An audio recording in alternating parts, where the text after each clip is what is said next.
How can we have a life vow when there is no other time than this moment? How can we have a vow when there is no other place than right here? One way we might think about this is like a kid playing a computer game, like one of those driving computer games. And the whole time he's staying in one spot, while on the screen, endless terrain and obstacles and things come flashing by. And on the screen, speeding up and slowing down and swerving right and swerving left, all without moving, all without going anywhere. And even though the car appears to be going through all sorts of situations, nothing really moves. There's just the one screen. We get caught in thinking that we are the car, that we are that thing which is moving through all of this endless, varied scenery, that it's all nothing but this lump that we regard as ourselves moving through that thing we regard as the world. But practice and meditation is taking a step back from that lumpishness. It's taking a step back to, instead of being engaged with a computer game as though it's real, taking a step back and seeing, oh, it's just a game. It's just a screen. It's just movement. And seeing that we never really go anywhere. That we're always right here. Even though everything is constantly moving and constantly changing. And we're always right here. And in a way there's never anything to do or any place to go. Well, if that's the case, what meaning does a vow have? If that's true, that everything is empty, everything is found right in this moment, there is no place to go because there is no other place. There is no future or past. It's all right here, right now. If that's the truth, then how and why should we make any vows?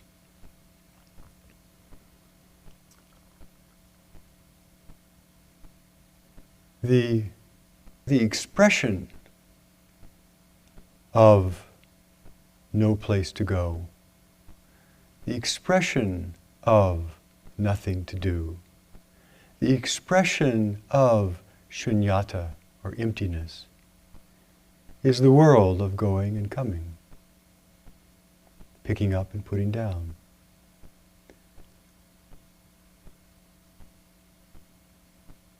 And while it's true there is no place to go and nothing to do, and there's only this moment which includes all past, present, and future, all past and future, there is no present in a way.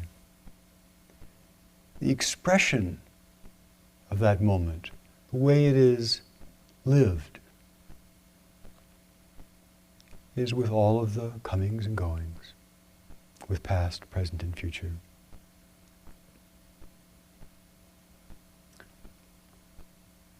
This contradiction, this paradox, is in a way the ultimate spiritual paradox.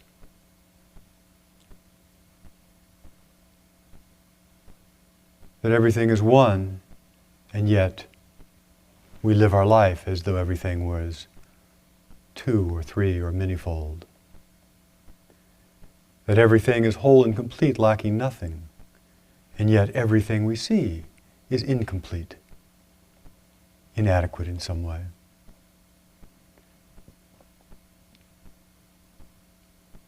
And so how do we work with these two truths? First off, it's very important that as we're meditating and as we're sitting and as we're breathing and being breathed, the mind that is constantly trying to grab, to understand, to put it into a box, to make it fit our particular notion, that mind itself is what gets us confused. That we think that these things have a reality that is beyond reality. That is, we think that there are lumps, we think that they're things. We think that because it's a thing, with the mind we can grab it, we can hold on to it. We think states of mind, whether they're really beautiful, wonderful states, we think that they are things. And if we could just hold on to that state, just get back to that state, then everything would be well. We've become lost in the computer game at that point. Good things come, difficult things come. Easy things come, hard things come. When we're working on a koan like Mu or Who Am I, it's pointing us to the oneness side of things. It's pointing us to the side of Buddha nature, of non-separation, of neither this nor that. When there is nothing but Mu, that which is saying Mu is Mu, that which knows Mu is Mu, that which is seeing Mu is Mu, there's only one thing. Even the thought of one thing is just Mu. And the same is true with a koan like, Who am I? Mu in a way says, nothing, nothing, nothing, nothing, nothing. Anything you see is not it, not it, not it, not it. And Who am I in a way does just the opposite. It says, yes, yes, yes, yes, yes, yes, yes. Everything I see is just it.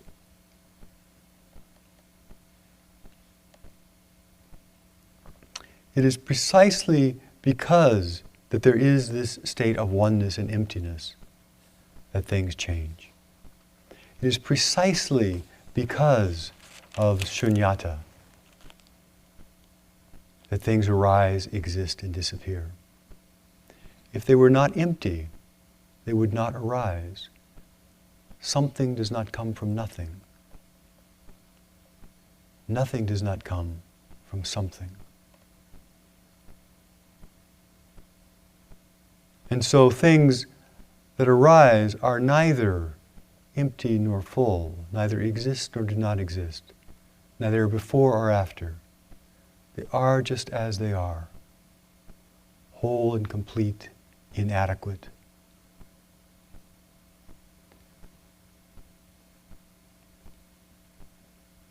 But the mind keeps trying to want to pin it down, to say, it's not the whole paradox, it's not the whole complicated, simple thing.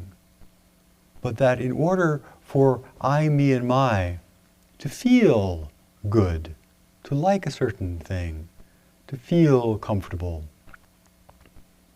I'd like it to be like this. And as soon as we say, I'd like it to be like this, we start trying to divide up the undividable.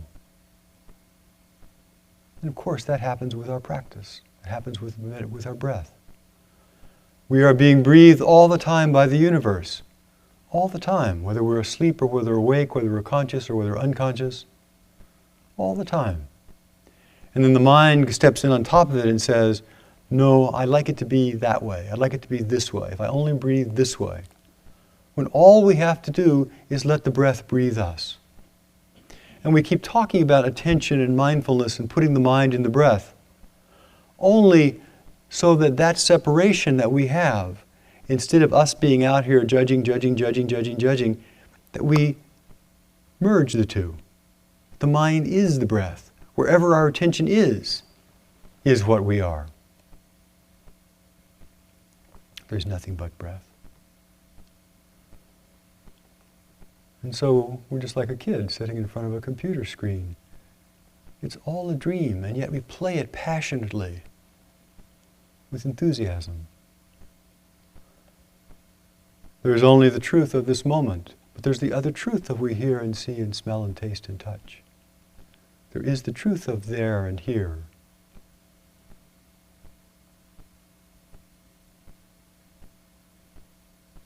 And we keep wanting to make it this or that.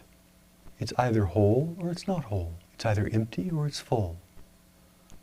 The truth is beyond both. So as we live our life, we have the choice between whether we directly experience and see clearly, or whether we are very confused. And seeing clearly and being confused does not mean that we necessarily know it in the sense that we can read it in a book. In a way, real deep confidence in truth is a matter of deep faith. Because that side of oneness cannot be known. If it were known, it would be two things. There would be a knower and that which is known. So in a way, it has to be the side of deep, deep, deep faith.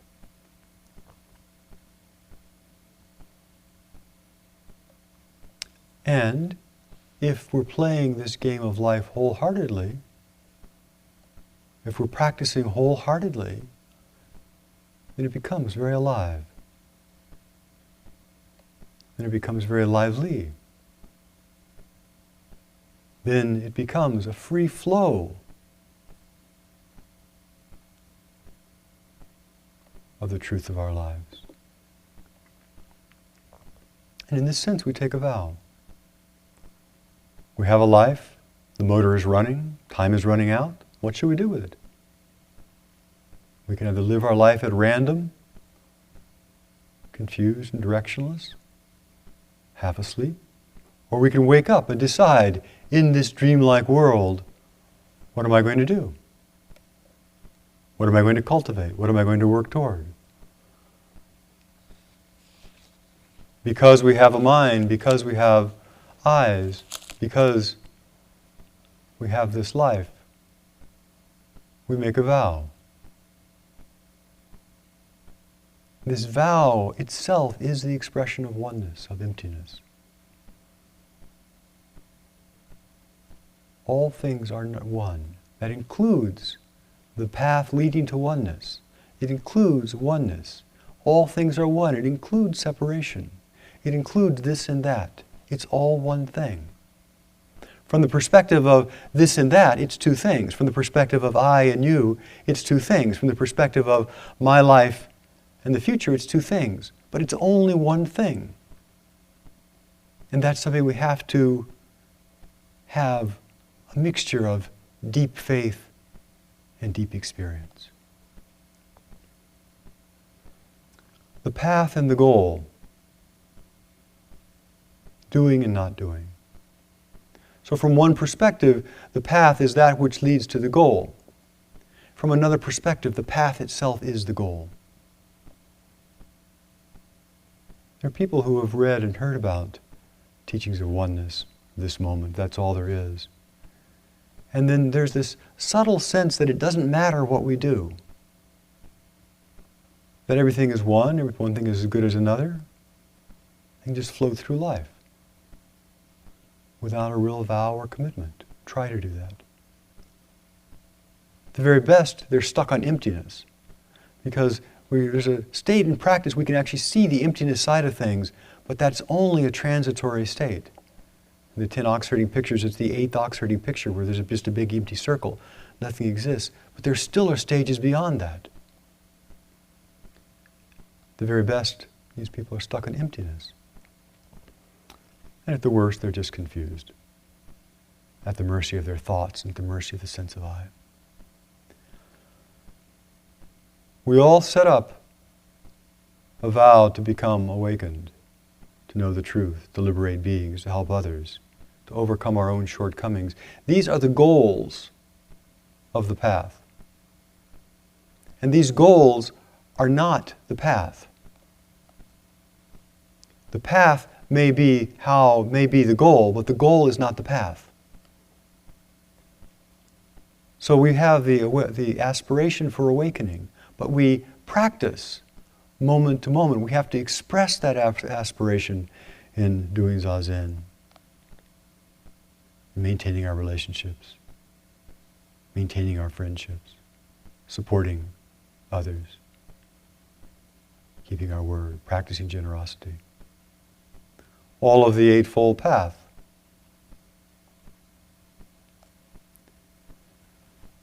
So from the perspective of goal, everything is one. And every step of the path is perfect. From the perspective of path, there are important things to do, and they are not the goal. And these two are simultaneously true. So from the perspective of path, that means the perspective of I, me, and my, the perspective of I am sitting here.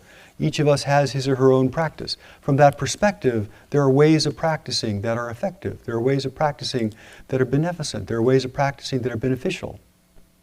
And those are very important. Those are the steps of the path. From the perspective of no I, no me, no body, no mind, all those things are completely the goal. So as long as we have a body and a mind, we're on the path. If there's no body, no mind,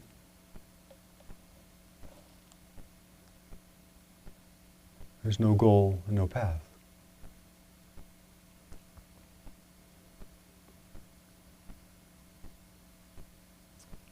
In the verses on the faith mind, it says, the more we talk and think on this, the further from the truth we'll be. And so we try to put that which is indescribable into descriptive words. We try to understand that which is inconceivable through concepts. And of course they're inadequate. Of course it doesn't make any sense. And so finally, it just gets down to path. It just gets down to what do we do with this breath? What do we do with this breath? What do we do with this breath? Now, another way we can look at this is there are causes and there are results. If we're sitting here and we're thinking, I want the result of samadhi, I want to be in samadhi, I want to have deep concentration, and that's the goal, and we're busy sitting here thinking, goal, goal, goal, goal, goal, we'll never get there. But as soon as we begin to focus on and sit with the causes of that goal, the path, then sooner or later, without our even knowing it, it comes. So as we're practicing, we're not focusing on what are the results I'm going to get, what kind of insight am I going to have, what kind of kensho am I going to have, what kind of enlightenment am I going to have, what kind of samadhi am I going to have, how is my heart going to break open. All of that is just a distraction. It's just a waste of time. We focus on the causes that lead to those things. And what are the causes that lead to those things? This breath. This moment. Letting go. Seeing with the mind the truth. This moment, this moment, this moment. We have no control over when something might appear in the future. Deep awakening may come at any moment. It's outside of time. But we do have control over what we're doing on the path right now. Are we allowing the mind to just wander aimlessly? Or are we bringing it back and bringing it back and bringing it back? Are we allowing the mind to be filled with thoughts of anger, irritation, or greed?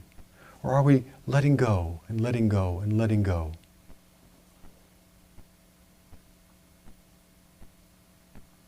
We focus on these causes, then the goal appears. If we focus on the goal, it's always like a donkey with a carrot. We never get there. The carrot's always out in front of us. So forget about awakening. Forget about samadhi. Forget about deep insights. Forget about wanting to have some great opening. Forget about it. It's not helpful. We would simply point ourselves in that general direction. Beings are numberless, I vow to save them.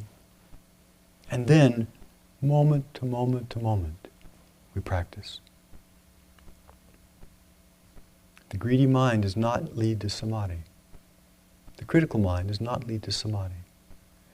Despairing mind. When those things arise, we simply note them, go back to the breath. Note them, back to the breath. Note them with no judgment, back to the breath. Note, back to the breath. Note, back to the breath. And as I said yesterday, as we do this, constantly coming back to the breath, we come back to the breath with greater and greater sensitivity, greater and greater awareness of how the breath perfuses the body, greater and greater awareness of the places in the body that are free and open. The breath moves freely through them. and we don't turn our mind to attacking, to trying to overcome, to trying to get through, to break up the parts that are congested, that feel tight, that feel tense. Don't worry about those. If we keep relaxing and relaxing, allowing the breath to breathe us, then things will soften all by themselves. Now there's an irony here, though, is that if we're working on one of these fundamental koans, like mu or like hu, or one of these fundamental koans, it's not a matter of just idly sitting and idly, relaxedly watching the breath move. It's a matter we have to then look deeply into the breath. We have to look deeply into what is.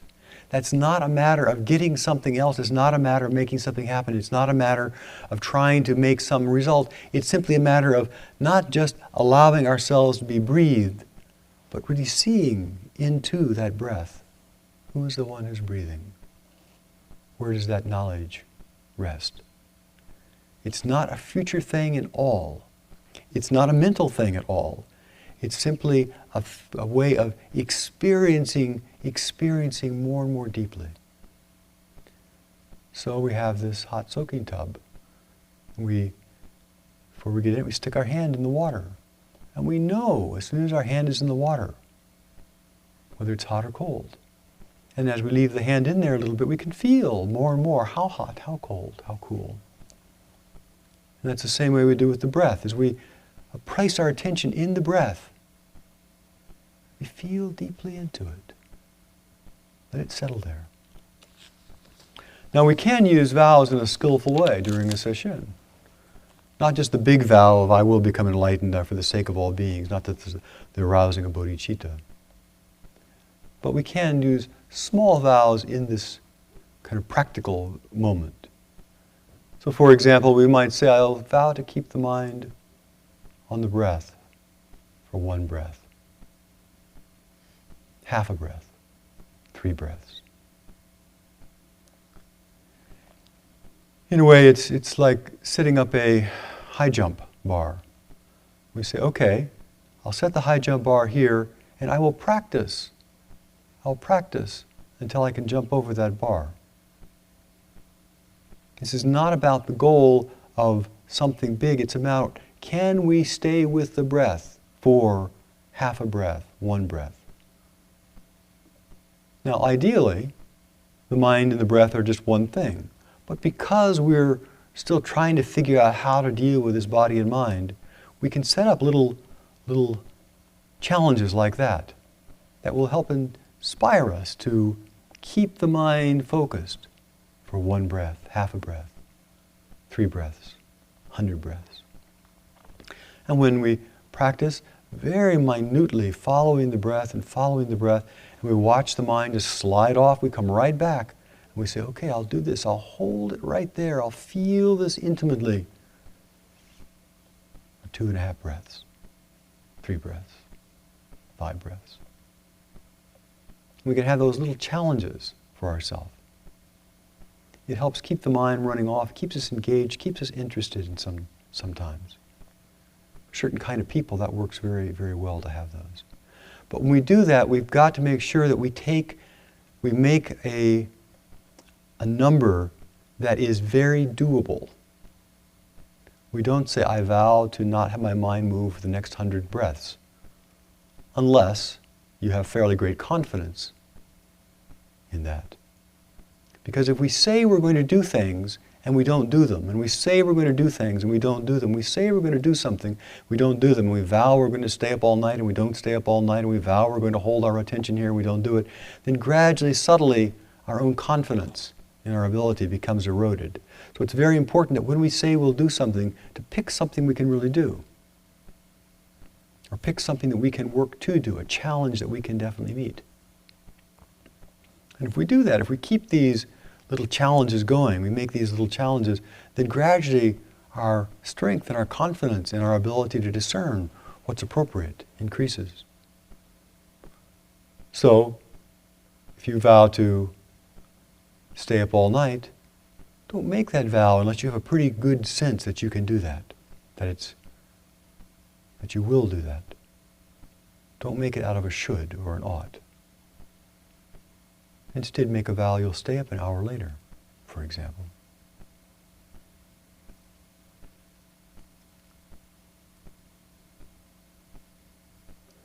So gradually, we set out reasonable intention and we keep it. Reasonable intention and we meet it. Reasonable intention. This is the path. We say, when we're walking, if you've done hiking, you might be very tired and you say, okay, I will walk to that next stone. I will jog to the crest of this hill. And we keep ourselves going to that point, not thinking beyond that. And at that point, we may decide to stop or to do something else.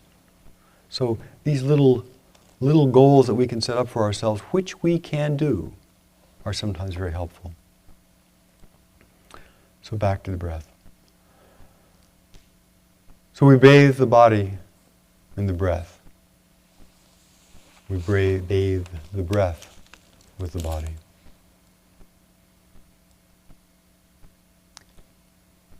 Now, when we do this, there is, as we breathe, it's a whole series of muscle movements. And there is a series of sensations that sometimes we can feel of just minute particles or minute vibration or minute movement as we breathe out, as we breathe in. And so when we say, I'm going to hold my attention on my breath, we don't just mean label it exhalation, that's it. But it's more the little bitty particles of the breath, the little bitty movements of breath. We align the mind with the breath. As Chosen says, we slide down the breath freely.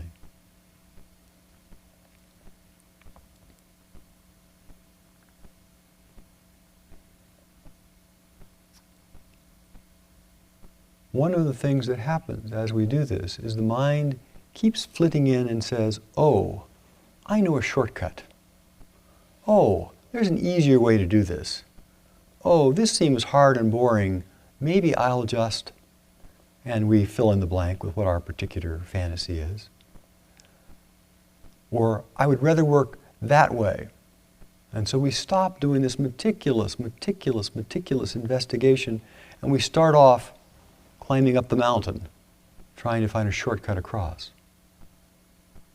There is no shortcut. You know, the American mind state often says, I want it fast, and I want it my way. But when it comes to these deep levels of the mind, there is no shortcut. There's only the direct experience of the mind, moment after moment after moment, the direct experience of the body. So don't let yourself get distracted by if there's an easier way or a better way, where you hop from practice to practice thinking that I'll find the right practice and then it will be easier. It's never easy. It's always a challenge, regardless of what practice we do. Some days it's easier and other days it is, but every practice has its own challenges. There's a story in the Pali Canon about the Buddha who was sitting and meditating one time, and this beautiful deva named Rohitasa suddenly appeared. She was beautiful and brilliant and great psychic powers. She said to the Buddha that when she was alive, that at one point she had decided that she was going to journey to the end of the universe, and that she had journeyed for 1,000 years and never made it to the end of the universe, and finally died in some previous life. And then she asked the Buddha, is it possible to journey to the end of the universe? To journey to the end of the world? And the Buddha said, no, you can't do it by walking or flying. You can't do it by traveling. But unless you reach the end of the universe, you will never end suffering. And the Deva said, what? How does that make it? Doesn't make any sense. Tell me, explain more. And the Buddha said, this 6-foot body, 5-foot body in his case, is the world, is the origin of the world, is the cessation of the world, is the path leading to the cessation of the world. Cessation in this sense means nirvana. This body is nirvana. This body is the entire whole universe. This body, knowing this body and knowing this breath, is the cessation of suffering and delusion. So how large is our breath? We keep talking about breath, and we talk about it in terms of this particular little body and mind. Because that's the way most of us actually work. We think, okay, my breath is in there, and first we start off thinking it's the air, and then gradually we begin realizing it's the energy that's moving through us, and it's not just the physicality of the movement, but there's actually energy that's constantly moving in and out of us, which really is a larger part of the breath. But where does it come from? How far does it go out? We have a mental idea in ourself of ourself as this little being, this shape, this height, this lung capacity. But this is only an idea. This is only something that we have cobbled together out of the 5 skandhas, form, feeling, thought, choice, and consciousness. It's something we just cobbled together. If we all know, if we look very carefully at the body, we don't see the whole body. Thickness, weight, height, color, shape, smell. We don't see it all at one time. Instead, we see lots of bits of the body. We see an arm here and a leg there and a breath in and a breath out. And suddenly we're aware of the nose or the eyes or the ears or the bottom or the legs. And then because the mind has this function of being able to put things together, it puts these little bits together, which we see sequentially over time, and puts them together and makes up us. We're this made up concatenation of sensation. When the mind actually begins to stop, when the mind slows down, this made up of concatenation begins to be more and more amorphous. The boundaries are not so big, not so small, not so tight. How big is our breath? How big are we? If our mind drops this notion of us being this little small thing, how big are we?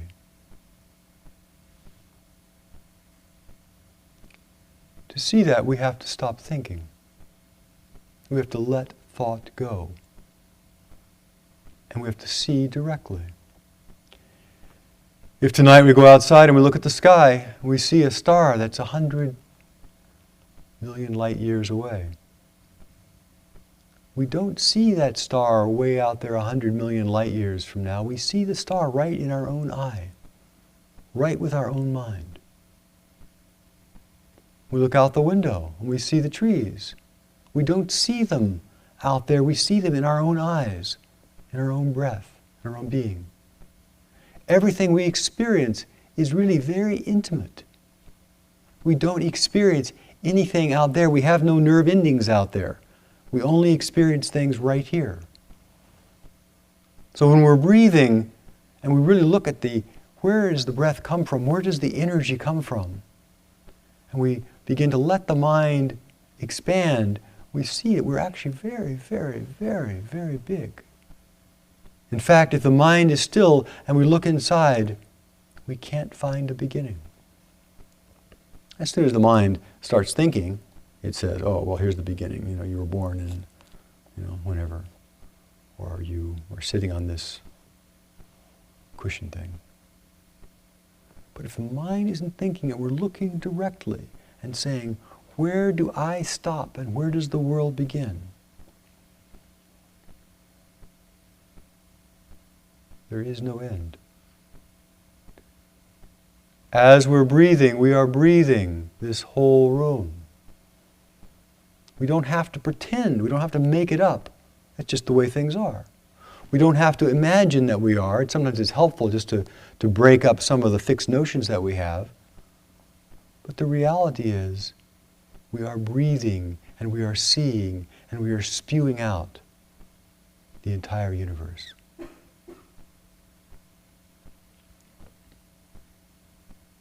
Everything is in our mind. But there is no I. There is no one inside there. Look. Everything is experienced right here. But there is no one experiencing it. We all have thoughts, we all have feelings, we all have emotions. Who is the one who sees those thoughts and feelings and emotions? Who is the one who knows we're breathing? We can't find anyone in there. There's just the experience of breath, the experience of seeing, hearing, smelling, tasting, touching. Just experience.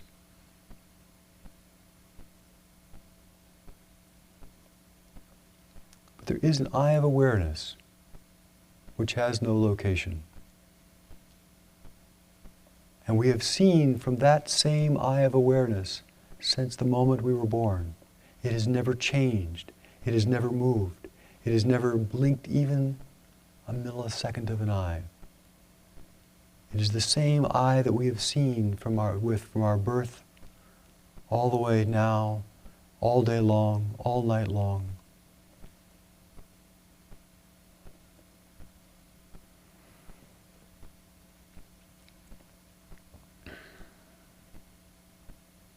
And the mind stops, and we turn our attention back. We trace back our awareness to its root. And we say, it's not this, it's not this, it's not this, it's not this, it's not this. We turn it all the way back. What is it that breathes? What is it that's hearing right now?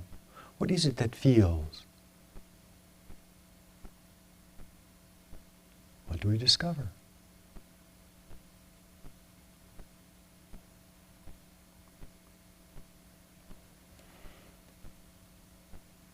Their mind is relaxed, large, and not busy grasping at things, not judging, not pushing things away. There's spaciousness. It's the mind of the non-judgmental mind, the non-clinging mind. There's a certain ease, a certain contentment.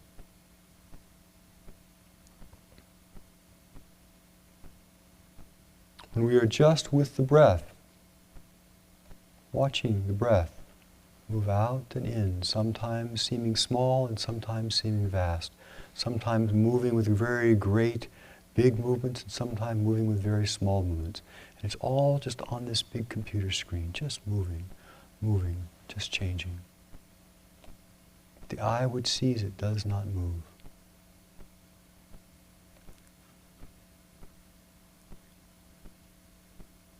So this breath that we have, which we start off with thinking that it's a little bit of air going through this body, if we follow it, if we let go, if we experience it more and more and more deeply, it opens up and opens up and opens up and opens up and opens up.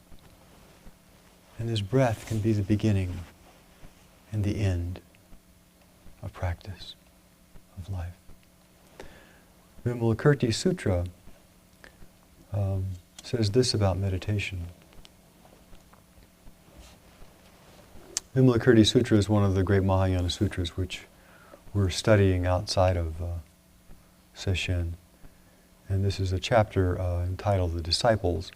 And the Buddha, Vimalakirti, is a layman who's sick, great, wise layperson. And the Buddha knows that he's sick, and he says, I want to send some of my disciples to go and talk to him, just inquire as to his health. And all the disciples have had run-ins with Vimalakirti, and they're all very reluctant to go because they know his wisdom is so much greater than theirs. But this is the first chapter of this with Sariputra. The Buddha turns to Sariputra and says, please go inquire as to Vimalakirti's health. And Sariputra, in the earlier Buddhist teachings, Sariputra is regarded as an arhat, a fully enlightened being who is the embodiment of wisdom. And so Buddha is asking this embodiment of wisdom to go and talk to Vimalakirti. And the embodiment of wisdom is wisdom as is practiced sequentially, that we have continual states of increasing purity and states of increasing concentration and states of increasing depth of practice, like we've often been talking about during this retreat. And Sariputra is the apex, represents the apex of that kind of ever deepening practice. So the Buddha immediately told Sariputra, go visit Vimalakirti and inquire about his illness. Sariputra addressed the Buddha, world-honored one, I dare not accept your instruction to go inquire about his illness. Why? I remember once in the past when I was sitting in repose beneath a tree, when he was meditating beneath a tree. At the time, Vimalakirti came to me and said, "O Sariputra, you need not take this sitting in meditation to be sitting in repose. That is, it's not something separate. If it's something separate, if it's repose versus not repose, then it's a state. Don't take it as repose. Sitting in repose is not to manifest body and mind in the triple world. That is sitting in repose. Sitting in repose is to be so completely unjudgmental, undiscriminating, that everything, just as it is sitting in repose. And there is no one discriminated in the whole triple world of past, present, and future. It's Vimalakirti's teaching. This is sitting in repose. To generate the concentration of extinction while manifesting the deportments, that is, while behaving in the world, this is sitting in repose. Not to relinquish the dharma of enlightenment and yet manifest the affairs of ordinary sentient beings, this is sitting in repose. To have the mind neither abide internally nor locate itself externally, this is sitting in repose. To be unmoved by the 62 mistaken views, yet cultivate the 37 factors of enlightenment, this is sitting in repose. Not to eradicate the afflictions, yet to enter into nirvana, this is sitting in repose. Those who are able to sit in this fashion will receive the Buddha's seal of approval. To sit with non-discrimination, to not think this or that, I'm doing well or I'm not doing well, that this state right here is better than that state over there, that I'm making progress or I'm not making progress. To completely accept the whole thing with great faith while we continue to practice diligently. This sutra is a Mahayana sutra, and it keeps saying any discrimination at all, any judgment at all, any opinion at all, and you're dividing things. So to be able to function, to be able to do all the practices, to be able to live one's life fully without having this inside that is saying yes and no, right and wrong, good and bad, but you're completely one with whatever's going on. That is the state of mind of Zazen. And how do we do that? In a way, we can't do that. Because as soon as we start doing it, it's something out there. I want to achieve that, like we talked about at the beginning. There's the goal, I want to get the goal. Vimalakirti is saying you can't practice that way. It's when the goal is right here, this moment has got everything in it. This moment is past, present, and future. This moment is self and other. This moment's breath is neither large nor small. And how do we do that? We just breathe. We just feel, just experience. No idea whether it's big or small. No idea whether we're alive or dead. Just present. This is the kind of teaching that is given as part of the Mahayana and the Zen school. And in a way, it's of course very true.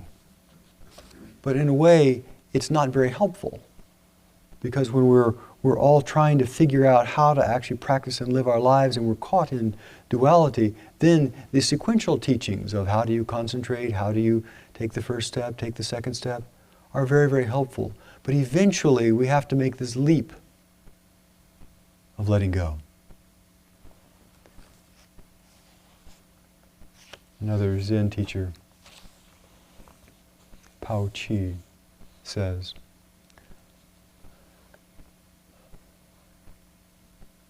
the master of the mind monarch is the way they translate it here, is independent and serene. The real nature is originally unbound. Everything without exception is Buddha work. Why should you concentrate thought in sitting meditation? Errant imaginations are originally empty and void. One need not cut off attention to objects. The wise have no mind to be grasped. They are naturally non-contentious and peaceful. If you do not know the great way of non-contrivance, when can you realize the hidden mystery? Buddhahood and ordinary life are of one kind. Ordinary beings are themselves Buddhas. The common man creates arbitrary distinctions, clinging to the existence of what has none, rushing in confusion. When you realize that desire and anger are void and empty, what place is not a door to reality? All of the Mahayana Sutras say that there is nothing but the truth. That everything that arises is just the truth. That everything and every truth is completely empty. Not only will it arise, exist, and disappear, but it's empty even as it arises. Something does not come from nothing. Phantoms come from fantasies and phantoms. The practice of Mahayana Buddhism is the practice of deep faith. When we don't have very much faith, then we have lots of techniques, lots of methods, lots of efforts, lots of paths, lots of ways of practice. But as our practice begins to deepen, and as our sense, our faith, in the very fact that we are alive, as that grows, then whatever comes, we practice with. Whatever comes is the truth. Whatever comes, we just respond to it.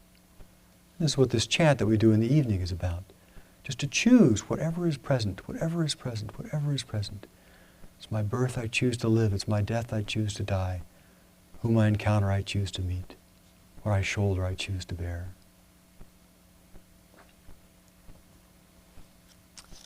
Do you want to study Zen? If so, you must let go. Let go of what? Let go of the 4 elements in the 5 clusters, that is earth, fire, air, and water, and the 5 clusters of the 5 skandhas, form, feeling, thought, choice, and consciousness. Let go of consciousness, conditioned over incalculable time. Focus on right where you stand and try to figure out what the reason is. That is, the reason it exists. What is real? Keep on pondering, and suddenly the flower of the mind will bloom with enlightenment, illuminating the whole universe.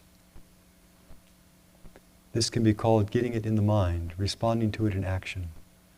Thereupon you can turn the earth into gold and turn the rivers into cream. Wouldn't this make life exhilarating? Do not just memorize sayings, recite words, and discuss Zen and the way based on books. The Zen way is not in books. Even if you can recite the teachings of the whole canon, all 120 volumes of it, and all the masters and philosophers, they're just useless words of no avail when you are facing death.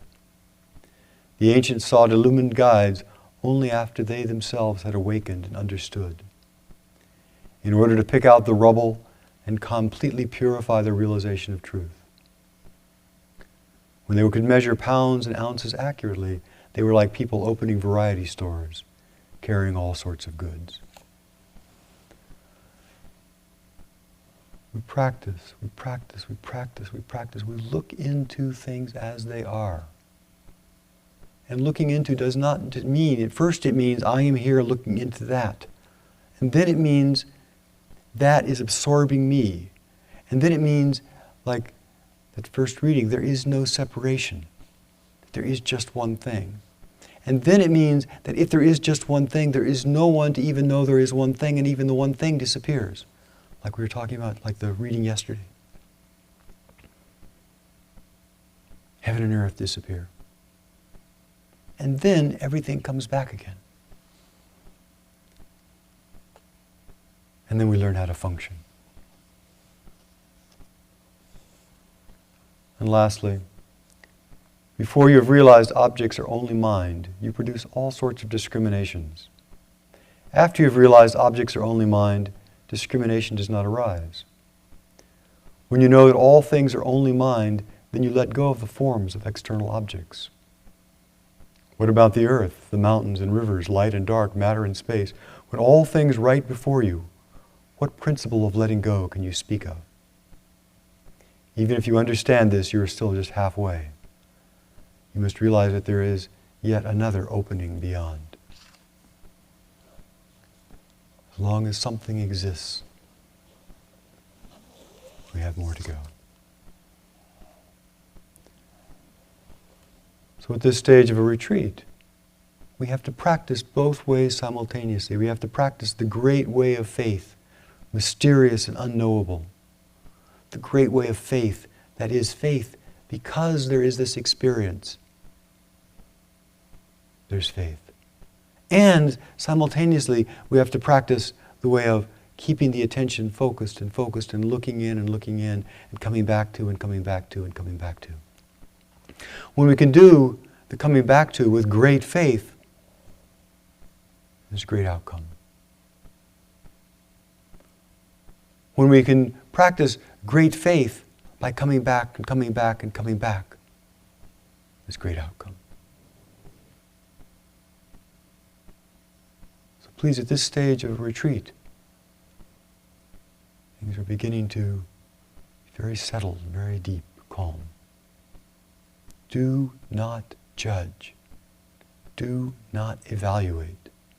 Do not decide you are hopeless or you're making progress or that you are doing wonderfully or you're not. Just keep breathing